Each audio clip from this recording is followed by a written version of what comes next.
Achtung! Amtlich wird bekannt gegeben, im Zuge der Fahndungen nach den Mördern des SS-Obergruppenführers Heydrich wurden Dům v Lidicích, vedle hřbitova. Byt u Kolaťáků. Jednopodkrovní místnost, vedle prádelny. Die betreffende Beweismittel wurden trotz Befragung ohne Mithilfe der Ortseinwohner erbracht. Dům v nově vystavěných Lidicích. Číslo popisné 110. Opět. Byt na kraji jižního města Slodží. Pohled z okna. Knihovna, dětské hřiště, kostelíček svatého Jakuba. Smích. Život nám přináší mnoho. Neopakujte stejnou chybu. Dojde ke stejným důsledkům.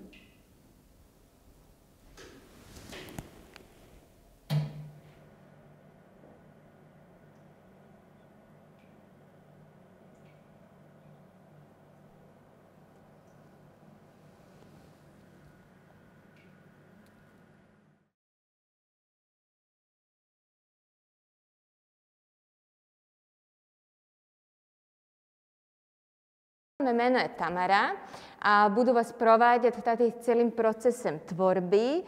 Je to trochu netradičné divadelné představení. Možná nejste zvyklí na takový způsob tvorby. Bude to vaše především představení, kde vy se budete rozhodovat, co vás baví, co vás zajímá a co byste chtěli tam mít a v jaké formě. Jo? Paměť jsme my je divadelný projekt, který vznikl ve spolupráci s Teatr Nade Dam z Holandska. Vlastně je to projekt, který oni vymysleli a chtěli rozšířit po celé Evropě, takže my jsme takovou první vlaštovku, která to dělá mimo Holandska. Oni to dělají už víc než 10 let, že na Den památky obětí holokaustu, co je u nich 4. května, dělají takové upomínkové večery divadelní a rozhodli se rozšířit to po celé Evropě. Sběr materiálu bude právě vycházet z toho osobního setkání s pamětníky, kteří přeživší holokaustu. Jo, takže na základě vyprávění těch pamětníků my budeme vybírat momenty, které vás nejvíc oslovily a dělat divadelné představení. To je jenom jedna z částí. Budeme hodně se inspirovat i uměním z druhé půlky 20. století a hlavně se budeme inspirovat vašimi impresemi, co na vás nechalo největší dojem, co vás oslovuje, jestli vidíte souvislost s dnešní dobou, co vám to říká a tak. Takže hodně to bude pocházet od vás. Velmi nás zaujalo, jak se žilo především po válce a nejenom jim, ale i potomkům. Poprvé máme pamětníky, kteří jsou narozeni po roce 45 a jsou vlastně druhou generaci. Tak myslím si, že je hodně důležité se vyptávat pamětníků, jak se jim žilo po válce, jak se dokázali znova začlenit do společnosti a jak se nesli s tím traumatem a v jaké míře to trauma přenesli na své potomky. Já jsem s Tajem zpracovávala příběh paní Helgy, která si prošla koncentračním táborem ještě vlastně, když byla náctiletá. A potom, když se vrátila, tak skončila na ulici, byla vlastně na ulici se svojí maminkou a bylo to pro ní strašně těžký. Sice se potom vrátila do svého bytu, ve kterém i doteďka stále bydlí, ale říkala, že na jednu stranu to, že se vrátila do toho samého bytu, který měla spojený vlastně s tím jejím příjemným dětstvím, taky nebylo úplně jednoduchý, protože ty vzpomínky tam na ní všude vyskakovaly a o to horší to vlastně bylo potom ve výsledku. Kdy máte pocit, že přišlo to, že lidi se začali ptát? Lidi se vlastně vůbec nezačali ptát. Lidi se nezačali ptát, o Terezíně se nemluvilo, jako by to nebylo. A nakonec ještě ve světě se začalo říkat, to pak byli ty popírači holokaustu a začali tvrdit, že se to vůbec nestalo, že jsme si to vymysleli. Začali tvrdit, že holokaust se vůbec nestal. Takže teprve potom jsme začali, to už jsme teda mlčet nemohli a začali jsme o tom mluvit. Mě nejvíc překvapilo ta samotná myšlenka, nebo samotné to postavení vlastně celého toho našeho konceptu, že co bylo po válce, co bylo po tom návratu. Že já se musím přiznat, já jsem nad tím taky takhle nikdy nepřemýšlela tolik. Taky mě to nikdy jako nenapadlo, jaký ty lidi to musí mít potom. A pak vlastně Tamara přišla s tím, že zpracováváme to takhle a takhle. Ta paní Helga z toho byla nadšená, že je to hrozně zajímavý, že na tohle se jí lidi prostě neptají. A já to úplně chápu. Mě to taky vůbec jako nenapadalo. Já jsem vlastně odchován rádiem. Po válce moje tetička, co mě vychovala, o které se ještě potom zmíním, měla krystálku. To byla taková dřevěná bedna ve velikosti mlýnku na kafe. Tam byl takový krystál, 2 banánky, to se to vraží, ještě ho mám schovaný. A pochopitelně tam a sluchátka vysokoomová, 2 kilo ohmy to mělo, jo, pro vaši informaci. Byli citlivý. Dneska ty sluchátka jsou 16 až 60 ohmů. A to vlastně vy víte. A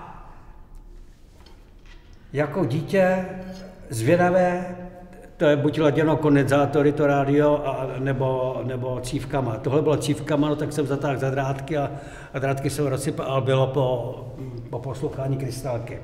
Pan Jiří Petin říkal, že vyrůstal v bytě u Koláťáků, vyrůstal se svojí tetou.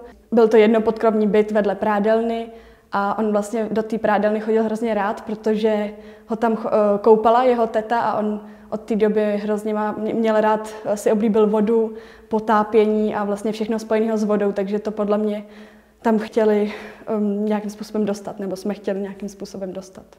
Život přináší mnoha poučení, ale většinou na něj nereflektujeme. A taky to jsou důsledky, které si potom slízneme. Bohužel, jak jsem říkal, se laví. Je to důležité vědět, abychom neopakovali to, co se stalo a abychom měli nějak všeobecný povědomí o tom, jaký chyby se děly, ale obecně jako díky vlastně, proč tady teď jsme, jaký události za naší historii stojí. No. Pan Jiří tam taky mluví o tom rádiu, že tam hraje rádio, jo? Že je tam vlastně a celý ten příběh možná se dá odvyprávět v tom přicházet do toho frontálního, jako z toho koridoru dopředu, jo? Možná vlastně... Dorotko už může začít to číst? Co si myslíš? No. Tak Dorot, pojď prosím to číst, ten svůj text. Děkuji. A pomalu. Rozbitá svíčka. Peníze a doklady. Šnel, šnel. Los, los. Muži do Horvátova statku. Všichni na lehko. Jídlo prakticky žádný. Rohlík do ruky, leželi na slámě. 3. den přišlo odtrhávání dětí od matek. Chaos. Střelba do stropu. Maminka týden po 6 nedělí. Život nám přináší mnoho. Neopakujte stejnou chybu. Dojde ke stejným důsledkům. Se laví. Ano. A jak ty budeš proházet skrze to mokré prádlo, vlastně prodírat se jím a budeš nosit ty cihly a jako poslední cihlu vlastně přineseš to rádio, který má opravdu stejný míry jako ta cihla a dáš ho taky na okno a ono začne hrát právě to hlášení o pálení lidic. A do tohoto hraní, které bude v němčině a nebude tak nahlas, bude mluvit Vojta jako Jiří, jo? A skrze Dorotku se bude promítat právě tady ten obraz těch soch v Lidicích.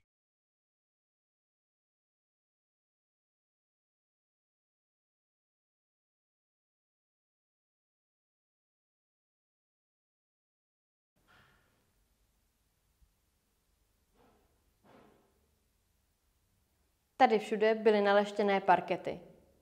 Uprostřed perský koberec. V ložnici předložky, které ručně utkal dědeček Ludvík. Na stěnách obrazy v obdobných rámech. V rohu stála vysoká kamna. Topilo se v nich koksem. Zde stál velký kulatý stůl, polstrované židle, knihovna, psací stůl, který se dal zavřít sklápěcí deskou. Tam jsme měli piano, vedle vitríny s vystavěným porcelánem. V ložnici jsem spala s rodiči.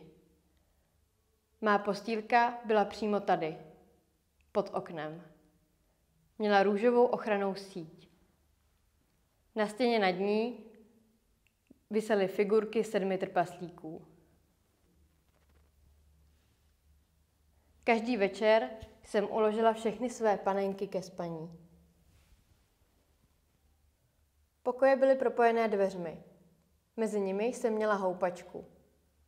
Z koby na její zavěšení je to jediné, co z našeho bytu zbylo. Vy jste se vrátili? To jsme nečekali. Omlouvám se, ale tu vázu jsme asi někde ztratili. Nezlobte se. Ty obrázky jsme museli vyměnit za jídlo. Také jsme měli hlad. Jednou jsme museli do krytu a na plotně mi zůstaly knedlíky. Naštěstí poplach skončil včas a nerozvařili se mi, ale jaký jsem měla strach.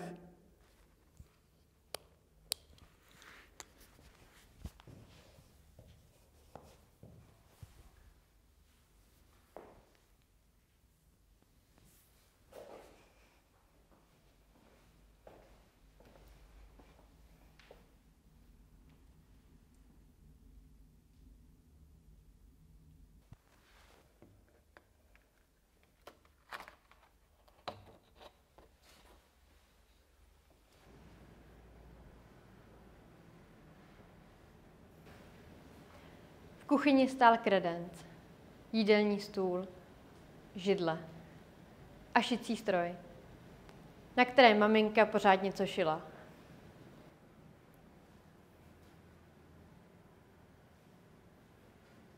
Útulnou atmosféru dotvářely záclonky, ručně tkané dečky a ubrus.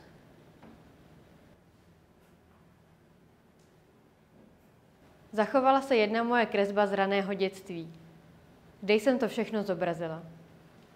Už tehdy jsem malovala, co jsem viděla.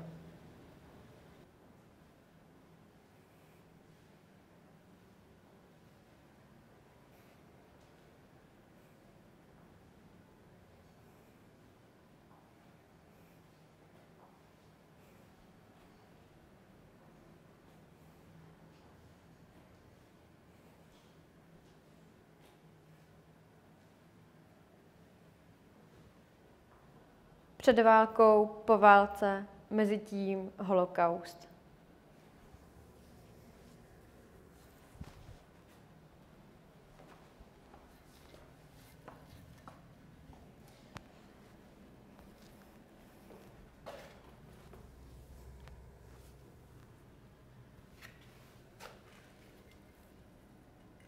Hejte, mě bylo těch 15,5.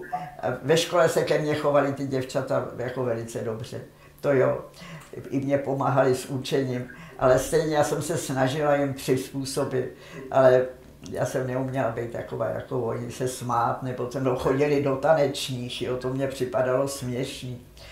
Ale my jsme v té době, my jsme byli šťastní, že je po válce a já jsem chtěla být nějak užitečná tady v té společnosti, nějak se zařadit, takže jsem vstoupila do Svazu mládeže, jezdila jsem na brigády, chodili jsme někde skládat někde nějaký vagóny s uhlím, nebo co, jezdila jsem na zemědělský a na lesní brigády, jezdila jsem na stavby mládeže, my jsme to všechno, jak byste asi na to reagovali dneska vy?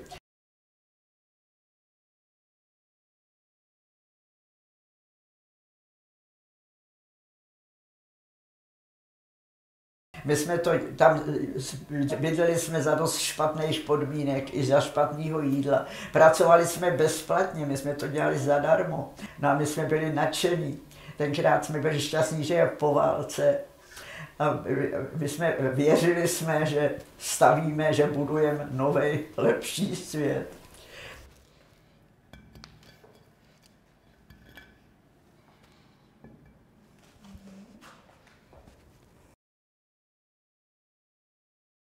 No, tak ono to časem vypadalo zase jinak, takže jsme časem vystřízlivěli.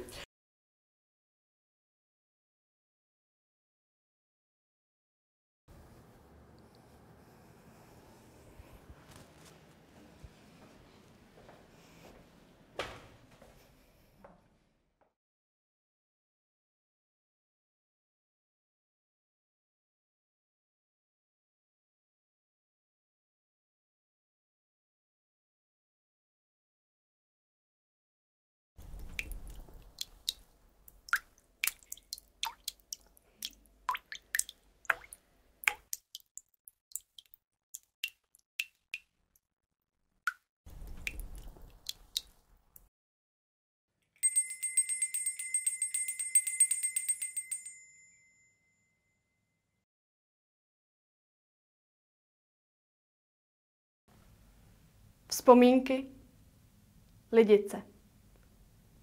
Rozbitá svíčka. Peníze a doklady. Šnel, šnel, los, los.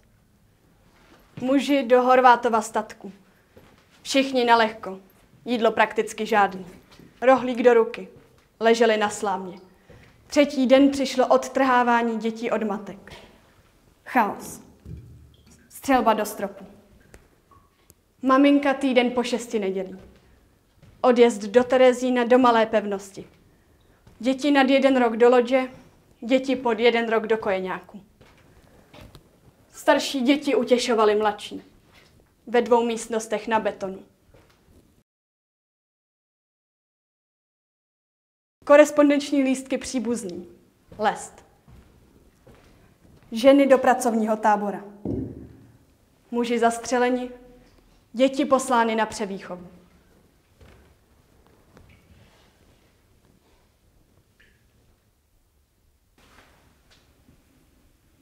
Cinkání lžičky. Obsah jejího korespondenčního lístku.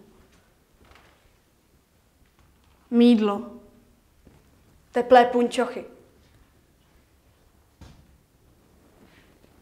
V říjnu roku 42 jí bylo 11 let. Zvoneček z jejich sáněk má dodnes u sebe.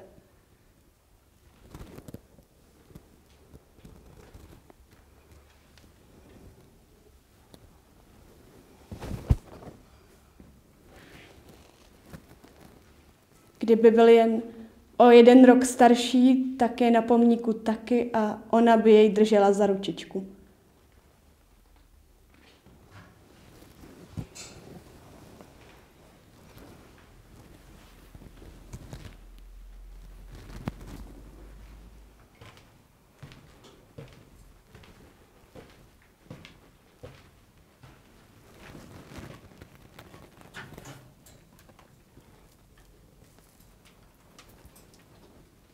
Zvuk pokládání hrnečku.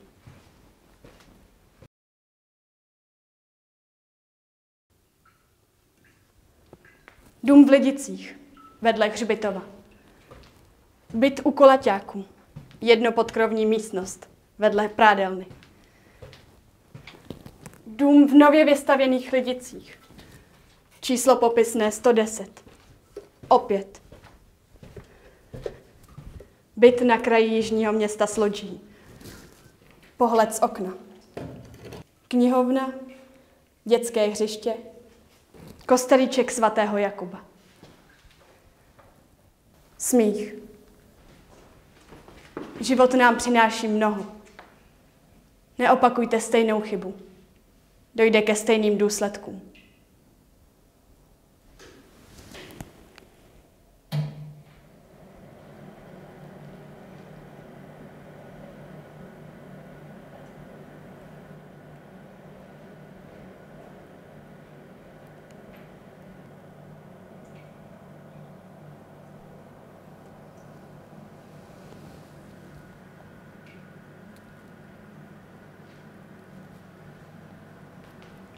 Selaví.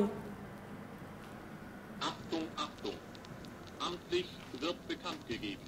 Im Zuge der Fahndungen nach den Mördern des SS-Obergruppenführers Heydrich wurden einwandfreie Hinweise dafür gefunden, dass die Bevölkerung der Ortschaft Lidice bei Kladno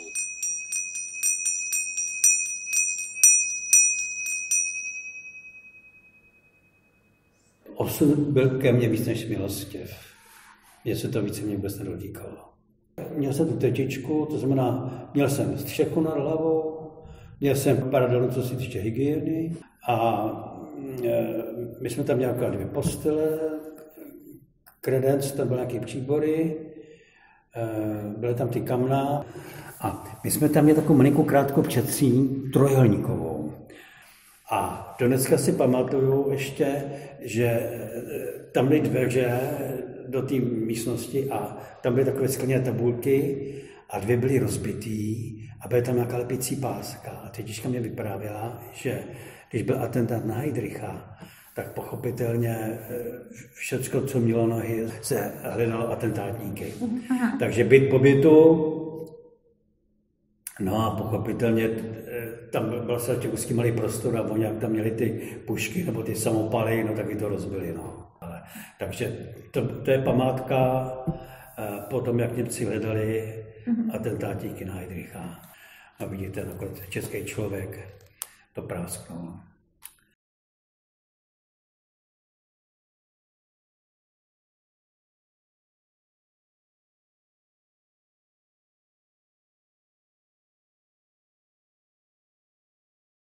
Im Zuge der Fahndungen nach den Mördern des SS-Obergruppenführers Heydrich wurden einwandfreie Hinweise dafür gefunden, dass die Bevölkerung der Ortschaft Lidice bei Kladno dem in Frage kommenden Täterkreis Unterstützung und Hilfe leistete.